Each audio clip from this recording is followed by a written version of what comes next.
He had his gun, so he just swung it open. I start to notice that, the atmosphere feels a little bit weird.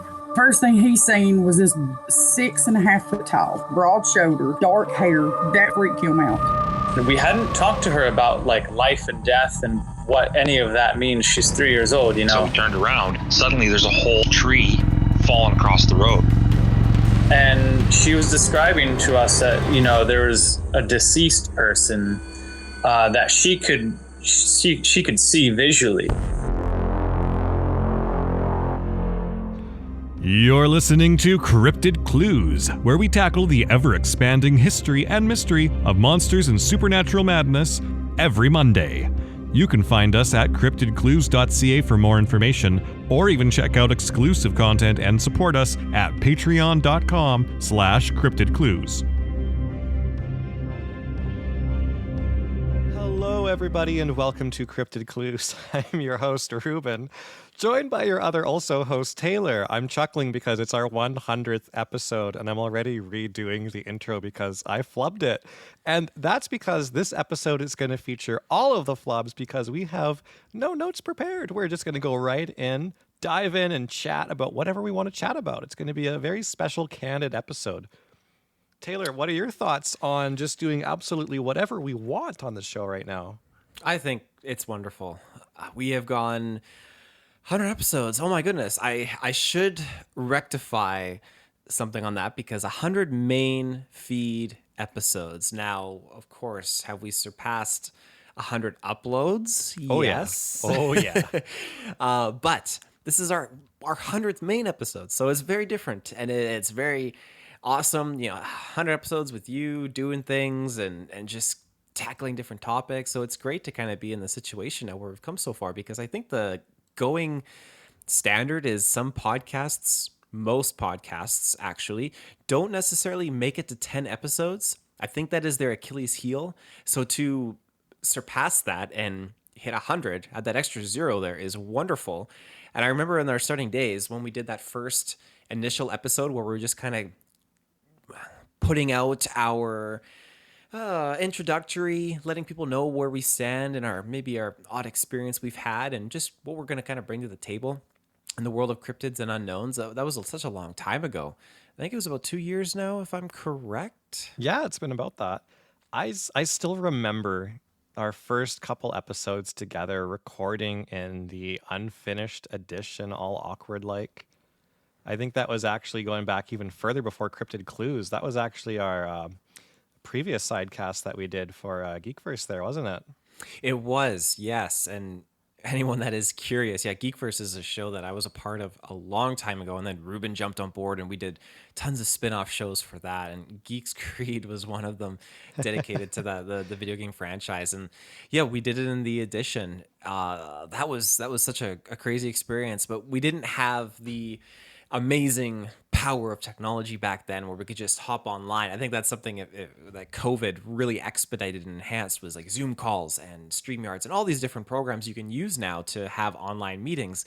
So back then we'd meet, we had the one microphone, the Yeti mic, and we would just be talking it out. We'd have our notes on paper and it was such a different time back then.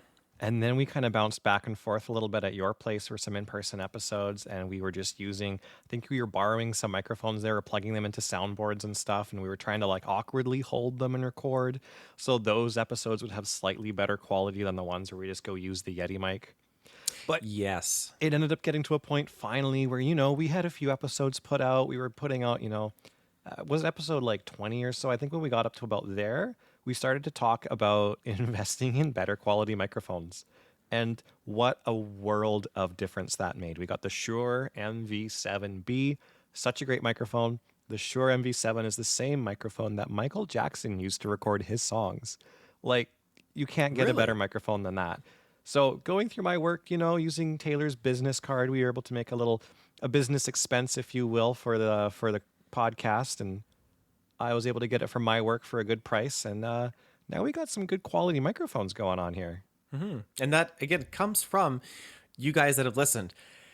We have ads on some of our episodes, obviously, the start and the end, and we've cut back severely on them because a lot of people were very, very unhappy with the ad breaks in there, and Even Go when I ahead. went to listen to our episodes and I'd hear the ad breaks and it would play the same ad like twice in a row, and then it would play a different ad, and I'd just be like, oh my goodness, what are we doing to people? But it made it all the more funny to just interrupt and throw in my little pun for an ad break or something and just break away into it unexpectedly. Oh, I really miss totally. doing that. Well, yeah, we can't pick the ads, and with who we're subscribed to, we have to have an ad put in there. So we don't get to pick them, but they're just at the start, they're at the end. That's it. And we have reduced them though, and we've been able to do that. So once we were able to get you that better microphone, Reuben, because of all the wonderful people that have been listening to the show, and we just wanted to keep putting content out and have better quality. That was our main goal, which we've achieved now. We've rolled the ads back, and now it's just more wholesome point A to point B content. And it's nice. There's not really that break in between the episodes and whatnot. So I think that definitely is noticeable. People haven't been complaining about the ads anymore. So I think that's an improvement. I did have a few people complain about a couple other things, like the campfire clues. That's not the main episodes, but the side ones where I had fire cackling in the background, and someone was like, "What's that static noise? It's really horrible in this episode." I'm like, "Oh," and then I've had the counter because other people are like, "Oh, I love the fire cackling in the background." So it's a hit or miss, it really is. And it takes so much time to edit stuff like that in. Like if you're just putting in a background track, it's whatever. But I remember our early episodes, we had lots of flubs. We would like clap to make a big spike on the sound wave to find a spot.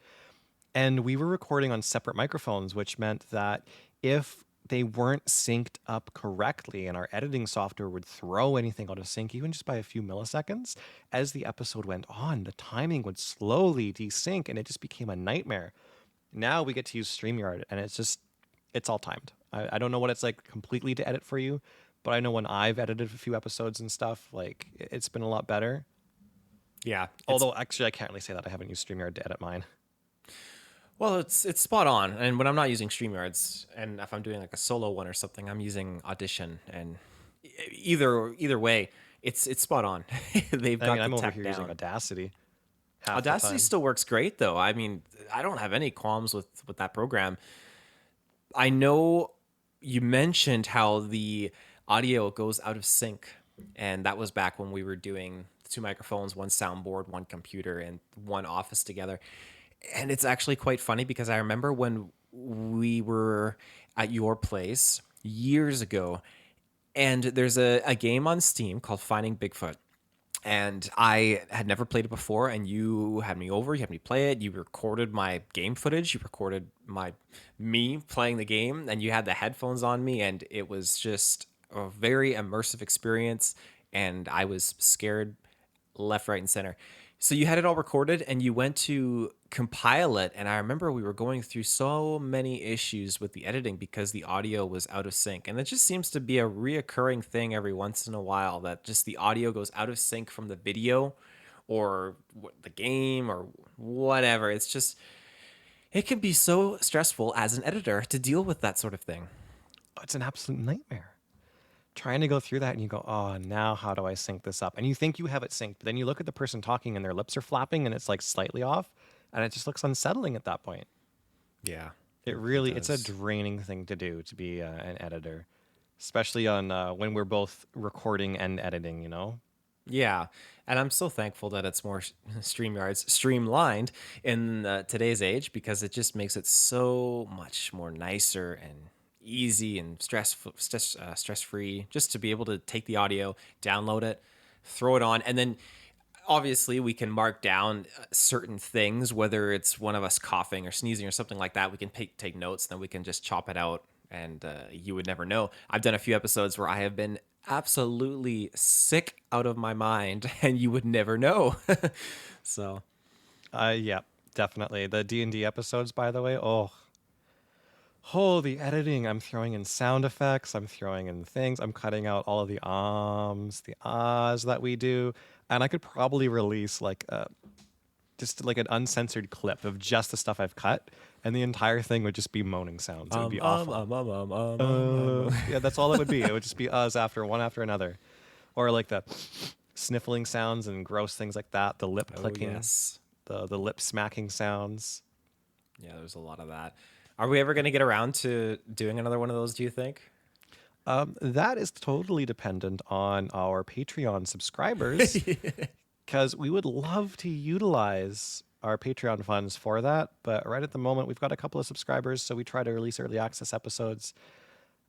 I think once we grow a little bit, we'll start exploring that more as an option, because we definitely That's want to good. be handing out some freebies, but we can't really produce anything when there's not the support outside of some pity subs from some people. So if we get some more people, I am down to do more D&D episodes. I was having fun with that. I've got more stuff prepared. I've got things we can do. And of course I can add on to it. I've got more ideas now. But you think- know me, my mind just goes wild. Yeah, no, totally. I think that's a really well way to put it. It's good incentive. It really, really is. So aside from that, now there's something else that crossed my mind. Oh my goodness, I'm drawing a blank on it though. I mean, I was just going to talk more about the microphone because I enjoy this outside of podcast too. And one of my favorite stories with this microphone that I use for just people at work or friends and stuff like that. It's not so much related to the show, but it'd be fun for some of the listeners to hear, especially anyone that plays video games. The Shure microphone it's a beautiful microphone. Like the microphone that we're using right now. I'm using this, right? It's just, there's so many things you can adjust. And right now I have it on my podcast profile. So it's a little more personal. I have to be a little bit closer to the microphone to pick up a good audio recording. And if I'm playing an online video game or something, I'll typically set it to what I've labeled as gaming mode, where now I can move the microphone further away from my face. I can pump up the gain a little bit, have it so it's kind of funneled to like pick up my voice from a certain direction, but from a few feet away. Versus right now where I'm basically kissing the microphone. Sometimes I forget. So my voice goes from sounding like normal to like really up close and personal in somebody's face. So I'm joining an online match in Valorant one day. I'm trying to play this game. It's like Counter-Strike or like a first-person shooter online, but everyone dies in one hit because the guns are so powerful. And so I'm playing Valorant, and you have to pick up a spike, which is like the bomb you planted on the enemy team, etc. And it goes back and forth through these rounds. So you have a team of 5 people. Sometimes you get somebody with voice chat. Sometimes you get a full team with voice chat. It's very hit or miss. And it's a very toxic community. Like people just rage at this game. So it's a hard one to get into. So I'm trying to play it, and I've accidentally left my microphone in podcast mode. And 90% of the people online in these games just use their headset mic. They just use something basic. So it's like the old Xbox days where you're talking to somebody, they join and they go, "Hey guys, I'm going to play the game now." But it's like, I hop on, and immediately people start commenting on my voice. And I'm like, well, this is awkward. I don't know if I like the compliments. Like, what is this? Somebody's like, "Yo, are you a TikToker? Your voice is really smooth." And I'm like, "No. Oh, you're lying. You're a TikToker. You sound like are you a streamer? Are you streaming right now?" I'm like, "No, actually, I'm not. I do a podcast. I have a good microphone." And they're like, "Yo, man, like that's an awesome voice. You could put me to bed with that." I'm like, "Oh, you guys want a bedtime story?" And I'd actually just read my son a bedtime story. And I happened to be nearby a stack of Dr. Seuss books. So in the middle of the game, I pick up Mr. Brown Can Moo, Can You? And I start reading it softly to the people on my team. And we're sitting in the attacker spawn where not much happens. It was a defender spawn. We're in the defender spawn where not much happens. And I'm reading this story. My teammates are circled around me in like a little campfire circle, just listening to me go through Dr. Seuss. I start to change some of the words and the sounds that Mr. Brown makes to be like about the game, like about the guns firing, like the phantom goes plop, plop, plop, instead of whatever other sound of a horse neighing or something. And around the corner, the enemy team like peeks their head around and just sees us standing in a circle. And they just leave us alone and go off and plant the bomb and win the game. Meanwhile, my teammates are just like, they're having a good time. They're chuckling. Some of them are pretending to fall asleep to the story and snore and like have a nice peaceful sleep. That was my entire match. That was the one thing that happened with this microphone outside a podcast that just is truly memorable for me. And I love it so much. Beyond that, it's just whatever.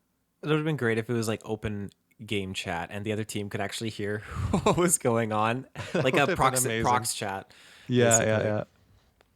I've had a good time with this microphone that we've gotten for podcast. Mm-hmm. Well, I mean, it's a noticeable difference compared to the Yeti. And we use that Yeti for many, many things. You had that before we were even podcasting, which was great because we've used it in so many different side shows and different recordings and YouTube shows and whatnot. So it's been wonderful. It's been, totally paid itself off. It has. It has. It's an amazing microphone too. Like it's just a different type. You've got your condenser microphones and you've got your compressor microphones, and one's gonna pick up everything in the room, including the cat scratching the litter box, which is annoying, and you have to edit it out. Versus this, which is like it only picks up 3 inches in front of it if you have it set that way. Nothing around you. Yeah. It's funny because I think before the Shure, yes, we used the Yeti, and then there was the handheld ones, which were almost like your typical ones you see like at a concert or something like that by a musician. But the handheld ones were directly plugged into the soundboard with those big thick cables. I apologize, I don't know the name of them, but nowadays, like the Yeti, we use was it like the micro USB? It goes into like micro USB to USB or USB-C maybe, that's it, and it goes directly into the desktop. So no soundboard involved. The Shure just has a digital soundboard, which makes adjustments so much more streamlined. Yes, the settings for this thing is great. I love it. So, I mean, to give any advice in my probably unqualified experience as a podcaster, if you're looking for a good microphone, the Yeti is definitely a great gateway one to go with. And if you wanted to progress up from that, there's soundboard options you could look at on Amazon. And then ultimately the Shure microphone for sure is... For sure. For sure, yeah. For sure, good one. That was a good one. That is definitely chef's kiss, I would say. That's deserving of a mic drop right there. Yeah, absolutely. Oh, it's such a humbling story. I'm glad that you shared that. It definitely is such a good experience for sure. Oh, there I go again. Jeez Louise. I've had a couple of moments too where even at my work and stuff, as I've just shared podcasts through word of mouth, a couple of listeners have commented on it as they've come up to me and at my workplace, because they're people that are friends of friends that have shared it. I'm like, I know you. I've listened to your podcast for a couple episodes, So it's heartwarming to get that. How do you feel about that when they say like, oh, I've listened to you? And do you feel self-conscious at all? Like, oh yeah, 100%. Oh, I feel so self-conscious. I try to hide it. Because I'm sitting there, I've got a Bigfoot tattoo on me, man. Like, what am I I look like a crazy person. That's fair. That's very fair. I sympathize with that because there's a time where my wife's family, they were over there for dinner and they're like, oh, it's the holidays. Like, oh, let's listen to, one of your episodes. And I think that was in spite of because Chupacabra popped into conversation and I just blurted out amongst the whole family, oh, there's actually two types when you think about it, because you have the one that is more like South America and the one that's more like a dog that's spotted in the States. And they're looking at me like, where did that come from? Like, oh. So then they play an episode, the whole family's listening, and I'm just so like, awkward. I don't it is like so awkward. No, and I'm so awkward. It's not that I'm embarrassed. I'm very proud of everything that we've done, and I'm proud of the information we've been able to gather and condense for other people to listen to. It's a side of ourselves that we kind of hide from family, though. It's like it's a very different kind of vibe. Mm-hmm. I can relate. It really is. I've had like my dad will be like, oh, let's listen to your show, Reuben, and he'll go to put it on TV while we're eating supper, and I'm like, no, like anything but, please. Oh. I've also had a couple of coworkers that played it like out loud in their car, and it's like, oh, really? Yeah. So they've enjoyed it, though. For the most part, they've enjoyed it. Well, that's good. That's what counts. I was trying to pull up an email from a younger gentleman. I can't remember. It was so long ago, but they were doing a report on cryptids, and they emailed us, and they were asking for some information where we get our information. I was like, oh, well, here's a couple of links of some reliable places where people have discussed these things. And it was such a really, really nice young person to do that for their school project. It was very, very humbling to know that someone was taking the time to reach out. And I'm, like I said, maybe probably an unqualified podcaster, very much an unqualified cryptid examiner, if you want to say that. But I was certainly happy to provide a little bit of information. Hey, and as unqualified as we are, we've managed to get a couple of really good people on the show too with us. We got to interview Ron Moorhead. We got to talk to the Nicola Valley Bigfoot podcast. Like, it doesn't get better than that out here. I'm very proud of what we've accomplished for that.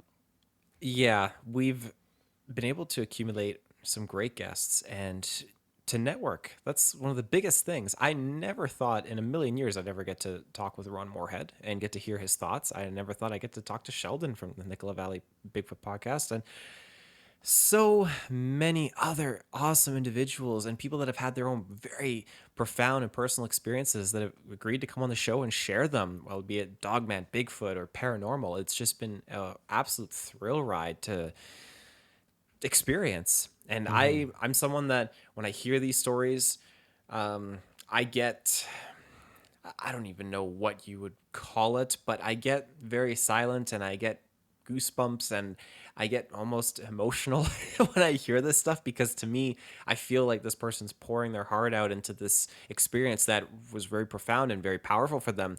And I take that on. I think I could just, oh my goodness, this is just powerful. And it's just incredible that they're sharing it. And you can hear that in our intro as well. That's all edited clips from people that Taylor has interviewed personally on the show. And it's those kind of episodes where it's really all about their story. And we're just merely there to ask a couple questions, keep it flowing, let's keep it going, let's get the detail. It's the fun stuff to hear that I love those so much. And it's not always easy to ask someone. It's uncomfortable, and you try to be polite about it because you look around online, you reach out, you put out the calls like, hey, yeah, if you want to come on the show or why not, you want to be very polite about it and just be respectful, be calm, and don't over not burden, but overweigh your stay, overwhelcome your stay or anything like that. Like, just be very polite. And if they say no, just keep engaging with them. Many people that have said no, they don't want to come on the show, I've had great continued conversations with them. There's one gentleman who had an incredible experience with Bigfoot where it was actually Vancouver Island. And I'm going to go more into detail about this encounter on a future episode. But I've been talking with him, and he's traveled all around the world. But in short, when he was in this remote place, he had to get there by seaplane, and it was a cabin and one little satellite phone, and he was there for a little bit, and then things started to go sideways. He could hear knocks out in the woods, and then he could hear multiple things walking around his cabin at night bipedally, and they were smacking the cat. He was freaked out. He called off of his satellite phone, the seaplane came, picked him up the next day, and that was it. He did end up going back a couple times after that just to see what was going on, but yeah, he was absolutely terrified. So I'm gonna look forward to that. That's exciting. Very scary. Holy. And Yeah. I mean, even you and I, like, because I would say because of this podcast, we've actually gone out squatching and we got to have that little adventure together. That was such a fun trip. And even though nothing really spectacular happened, it was a start. And I feel like that's something that we'll have to do again soon. Yeah, absolutely. That's like you said, that's exactly it. It was a start. That's what you need to do. Just to make that first step and get out there somewhere very remote, somewhere very far into the woods at night from that 11 p.m. to 5 a.m. mark. And we're just exploring and out there hitting those roads. You definitely get a sense of overcoming your fear a little bit. And I will not deny it. I was very terrified being out there because I'm in my office. I'm talking on a microphone about these things. It's so very different than being out there in the field trying to generate some kind of response or maybe waltz in front of one of these things. It's very different. It is. Being out in the cold, feeling the wind on your face, not hearing anything because it's completely silent. There's no moonlight piercing through the trees. It's just pitch blackness. Such a different feeling to be out there. It's almost like it's a more real experience than being inside of a horror game. Is you're playing a horror game, you know it's a video game, you know there's stuff there. You know your character could die, but you're fine. But now you're out in the woods and it's almost the opposite. There's nothing. You don't know if something could actually exist out there or not. At any point, you could actually be in trouble. Yeah. And you have to be very careful and very cautious. You could run into a bear. You could run into a cougar. You have to make sure you're prepared. And I am very happy that we were both absolutely prepared. At And if least one we're of far enough out there that we could run into the right type of cougar, not one that's going to approach us and be like, "Hey, hon, you want to buy a pack of Newports?" there you go. There's a certain comfort in going with someone, and I would highly recommend, if you were to go out into the bush, that you go with someone that you trust. And I trust you very much, Reuben, to have my back out there. Yeah, that's a no prank zone. Once we're out squatching, it's a strict okay, no, it's very real, no pranking each other. Yeah, absolutely. The idea of being out there and having your flashlight. Now we've done an episode on this. You can go back, you can listen to it, so I won't deep dive into it. But you don't know what's really out there. You don't know if something was there and was listening in. And I'm not saying that there was. I'm not saying that there wasn't. But we were both alone together out there with each other, and you're just shining your lights. You're looking through the tree line, and it's just easy for something to hide during the daytime. Much easier for something to hide at nighttime. And I was just experiencing this terrifying preconceived fear that as I'm shining my light, as we're walking around through this very far out part of the woods, that's I'm going to see something right there, because that pre-existing fear has accumulated based on talking to other people and their experiences, where they say they were out driving or walking or something like that, and then their light turns and they see it looking at them. And so that's something that has always been in the back of my mind. But when you're going out there, you have to detach from that. You have to make sure that you're going in on a clean slate and you are respecting the situation you're in and open to whatever happens, and just be prepared to handle it. Mm-hmm. Yeah, I'm definitely excited for our next adventure together, whenever that is, whatever that may be.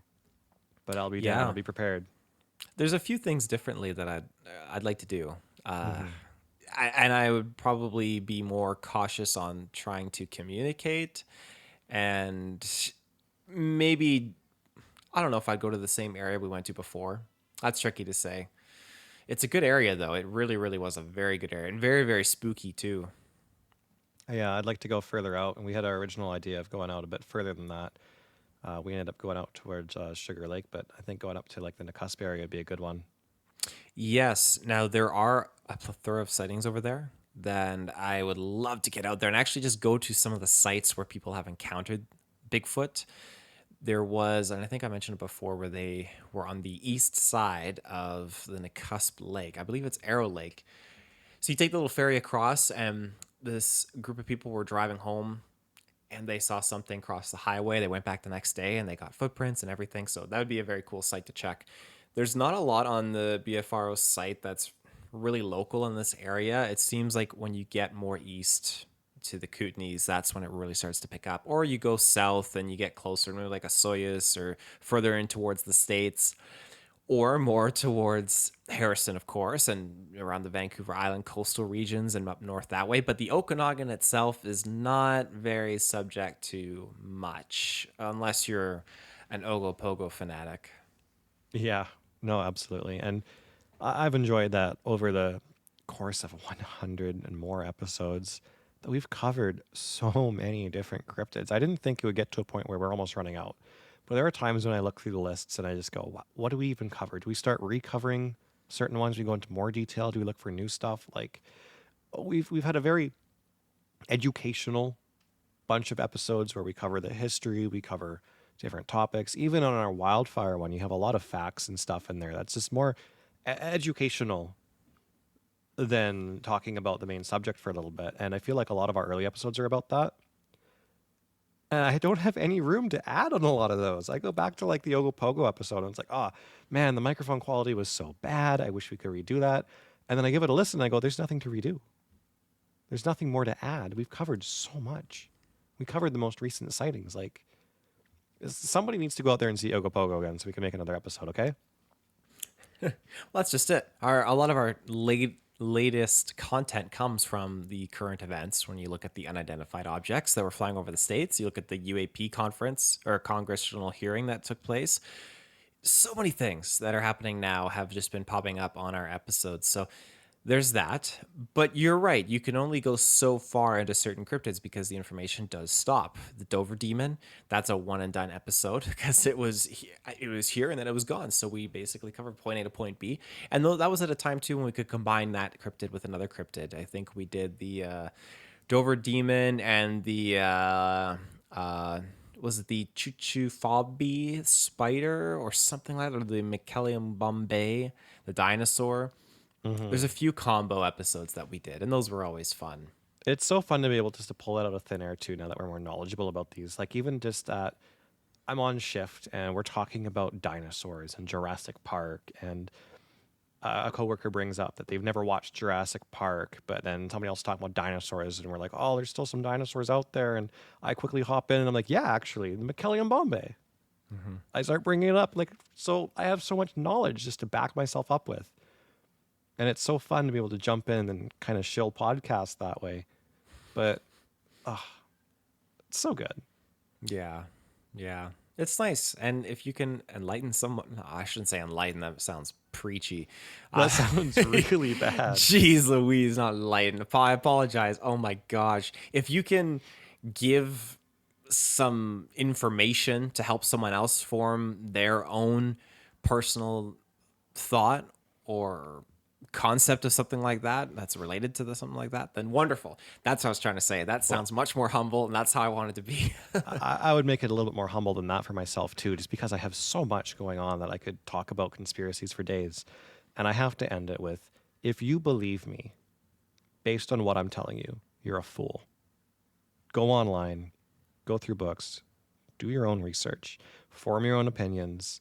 I'm telling you these things have lots of lore, have lots of historical basis, or have facts, have things that have been discovered, and not wholly, not something that you could look at as absolute concrete evidence, but from eyewitness testimonies, from things like that. If you do the research for yourself, it's extremely believable. But to believe me based on my words alone or my podcast, no, absolutely not. Here for the entertainment, here to put it out there to make people want to look into it in more depth. But absolutely do your own research. That's very, very well said. And it's absolutely true. One cog in a larger machine to kind of work through and discover. So I couldn't agree more. I mean, you're going to find episodes that we've done that would stack with other podcasts episodes or other books that you've read, other stories, things that other people will tell you about. And the cross-referencing you can do will be so powerful in forming your own unique opinions on these things.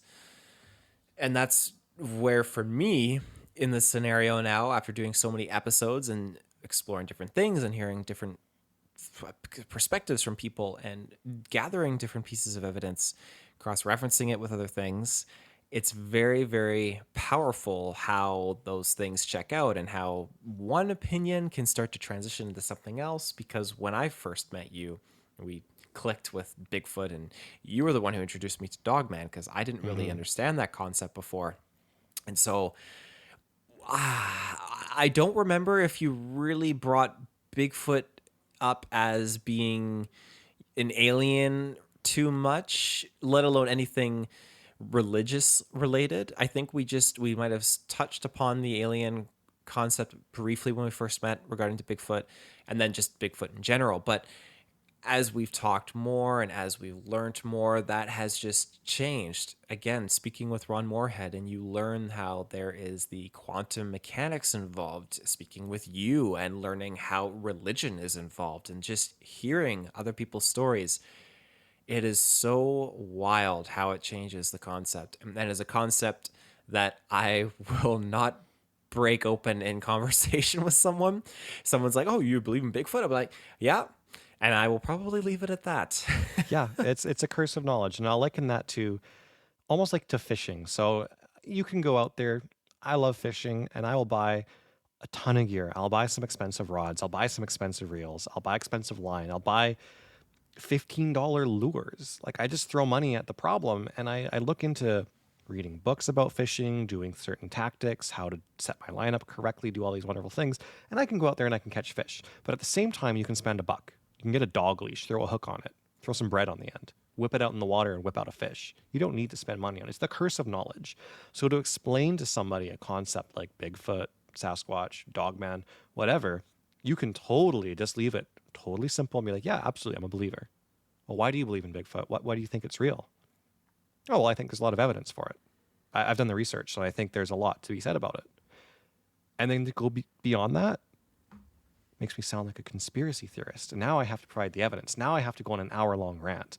Now I have to go, okay, well, let's watch these 16 video clips so I can show you why I believe in Bigfoot. And it's to take somebody on your own journey from step A all the way to step B to step C to step D, to go through the entire alphabet of everything that led you to your opinion, to try and successfully, I want to use the word convince somebody, but that's not quite right. It's more like you're trying to show them why you think this, almost in a desperate attempt to say, see, I'm not crazy. But now you've gone on a whole Doc Brown and the DeLorean kind of speech. And it's like, oh man, this guy's nuts. So yeah, absolutely. I keep it simple. I try not to overwhelm people. But back when we first talked, what did you think Bigfoot was? Do you think Bigfoot was just like a giant ape? Do you think Bigfoot was just maybe a human species? I used to think there was legitimately only one. I am the kind of person that was very much a believer when I was very little. I used to go to my elementary school library, take out books on Bigfoot, read them, and read the experiences. But I let me rephrase that. I didn't think there was really only one, but I didn't really instill the idea, the concept that, oh, there's lots of these things out there. It was just maybe like a couple or maybe one.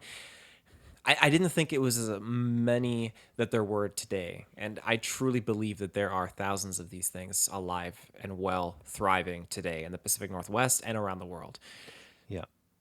But I don't necessarily... I don't know, because when we first started talking and how it changed, like, I genuinely did think that there was just this cryptid, not really connected to humanity, but just its own thing that was existing out there. And speaking with you, you not really converted me, but you said certain things that allowed me to follow these breadcrumbs and start to form my own thoughts. And I dare say, like, I'm not very different from where I stand on Bigfoot from you. I feel like we're pretty close. And Well, it helps sharing a podcast together where we talk about everything. it's true. That is absolutely true. Very, very true. And I'm very happy that I can hold my position being very agnostic, because there are some people that are truly against Bigfoot being a real thing. Like, I don't know. Or there's some people out there that believe in Bigfoot and it's like, no, Bigfoot is totally 100% this. And it's so tricky when you have multiple people, and we've talked about this so many times in the community, where they're just like, this person says it's like this. No, this person just bunks that and says it's like this. And it's like, man, we just got to all come together and talk about these things, and we could probably really do some damage and figure out a revealing concept or something. Mm-hmm. Even if we did that, though, and this goes back to a lot of other podcasts, a lot of other researchers, I don't think, unfortunately, we're ever going to have a proper opinion formed that everyone can follow the truth with until there's a body, until there's some absolute concrete encounter that happens with thousands of eyewitnesses. And that's probably not going to happen in our lifetime. It might get to a point where something's announced, but it's still going to be open to interpretation. It's still going to be, well, is Bigfoot a big ape? Is it human DNA? We might get to that point. But then to break that open and go, well, what's the can of worms? Is it multidimensional? Is it a Nephilim? Is it a demon? Like, what's going on? We're never going to get those answers in our lifetime, if anything. Yeah, you make a very good point about that. And it's sad. I would love to get some of these answers in my lifetime. But then you always get the concept, too, that sometimes sometimes. Here's one sentence: curiosity killed the cat. And there's other concepts out there, too, where humanity is very much a curious thing. And sometimes you don't want to find the answers to the things you're looking for. And Yeah. I understand that. And maybe this is one of those things, because when you look at the religious side of it, it does get pretty terrifying. It does. But as a truth seeker, I guess, I've always had that ultimate question: what's the meaning of life? And it's wrong to look at it that way. It's wrong to look at the question as what's the meaning of life. Really, you got to ask it almost in the reverse as to why am I here, to really start to find answers. And when you start to crack open things like conspiracies or Bigfoot or anything like that, for me, that's just driven me closer to my faith. That's driven me closer to my beliefs.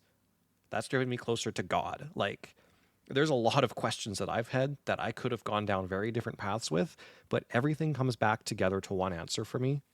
And I don't think that's going to change. I've got very concrete opinions, but I'm going to say that I have an open mind because there's so many different theories that could simply just overlap. There's so many things that we just may never figure out truly. But maybe that's not why we're here to figure it out. There's just things out there. Yeah. No, you make a very good point about that. I know as a parent, you want to guide and support your kids. And it's very awesome to see the next generation being very interested in cryptids, albeit still a very small few. I still think it's very awesome, though, nonetheless. I'm never going to force my kid to believe a certain thing or anything like that. I think my kid is going to grow up and I will help support and guide them, but they're going to learn on their own what their calling is and what they want to believe in, what they want to feel in life. And that's great. But I will for sure make sure that they know it's okay to look at all perspectives and just to, when you form a decision on something, just do your research and take into account. And I don't think I ever have to like tell them like, hey, you got to believe in Bigfoot or anything like that. I think through my love for these cryptids and these discussions and my open communication on cryptids with you and with a few other people in my life, my kid is naturally going to just kind of be curious and just hear that and be like, oh, okay, you know what? And they'll do their own research and then they'll probably hopefully believe in it. If they don't, that's fine. But I think that the fact that they'll be receptive to it, period, is great. Yeah, absolutely.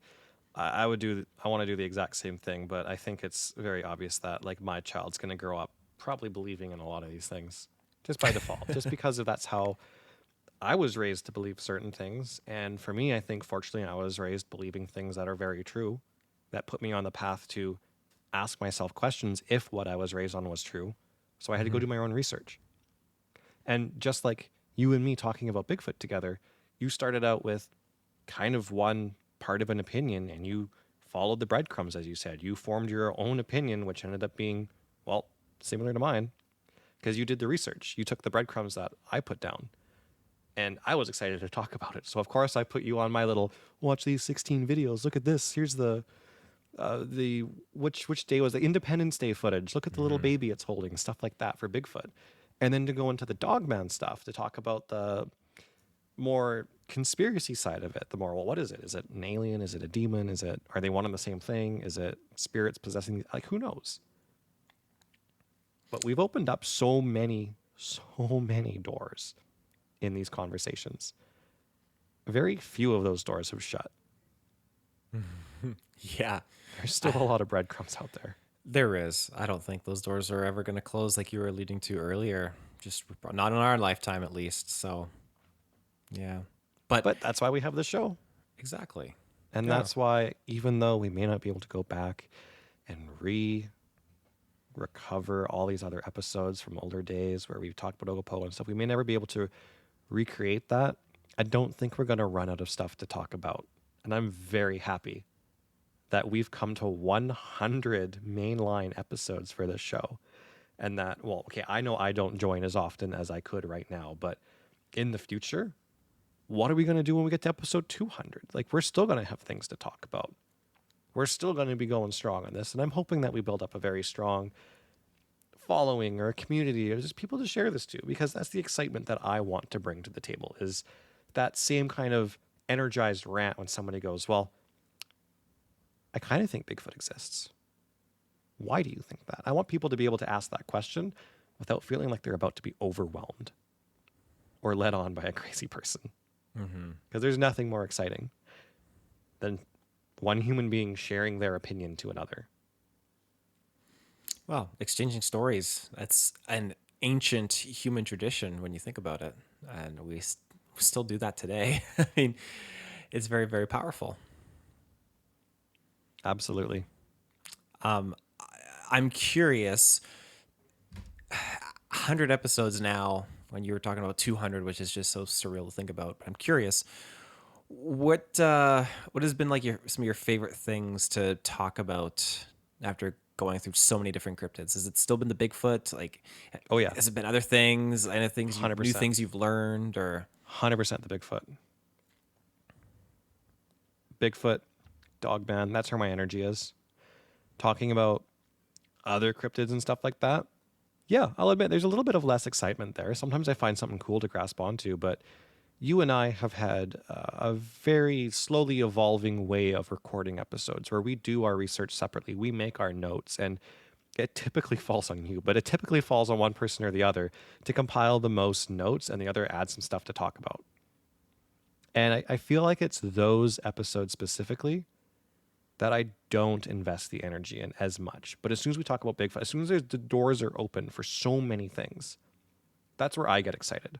Or like this episode, for instance, which is completely scriptless. We're just going off the hook here. Like it's crazy, and I can just talk forever about it without sounding like I'm just pooping my way through an episode here.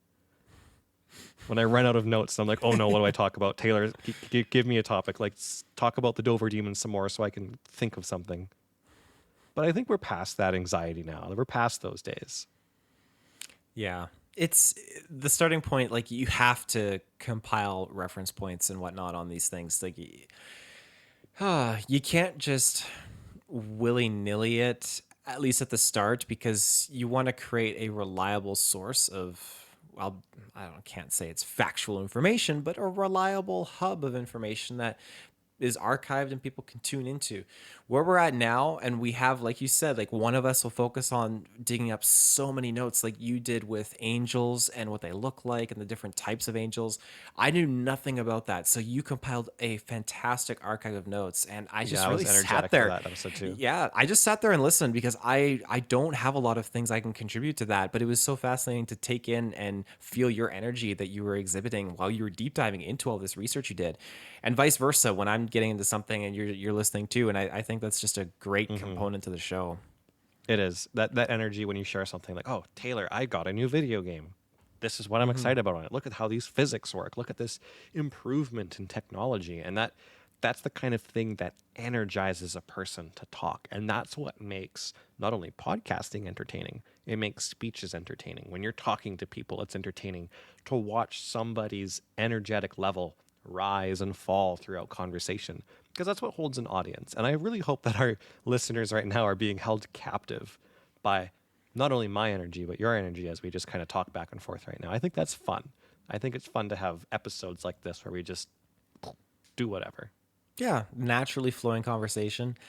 I think that people are definitely a fan of the show. I see the subscribers on YouTube, and that warms my heart that you guys are all really enjoying the content we're putting out, and we're going to keep putting it out. I think it's been a great evolution to do different things where we're picking a cryptid, focus on that, talk about it, and then it's transitioned to encounters, talking about them, quoting them, and then having people on the show telling their encounters, to pulling up old newspaper articles and recounting those newspaper reports of different things.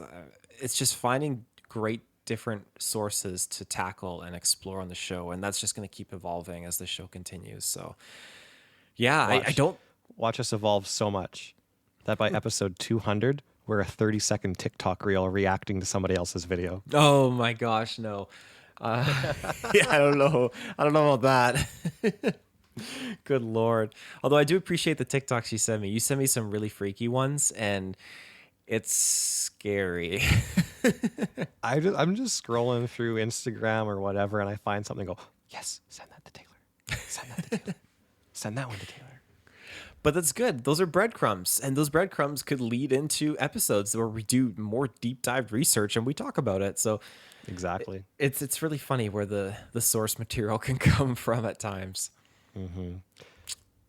Do you have anything else for me, Taylor? Because I think I'm running out of source thoughts for this material. No, I think that's pretty much it. I think this is a great capsulating episode 100, just to kind of talk about past, present, future, and yeah, this was a good time. Absolutely. It has been a wonderful time. So for that then, Taylor, do you want to lead us out of this episode? Sure. Ladies and gentlemen, you can find us, CryptidClues.ca is our website. You can find us at our email, CryptidClues@gmail.com, our social media channels, Twitter, YouTube, Facebook, and Patreon, where you can get ad-free episodes available there. And yeah, until next time, everyone, take care and stay safe. Bye-bye.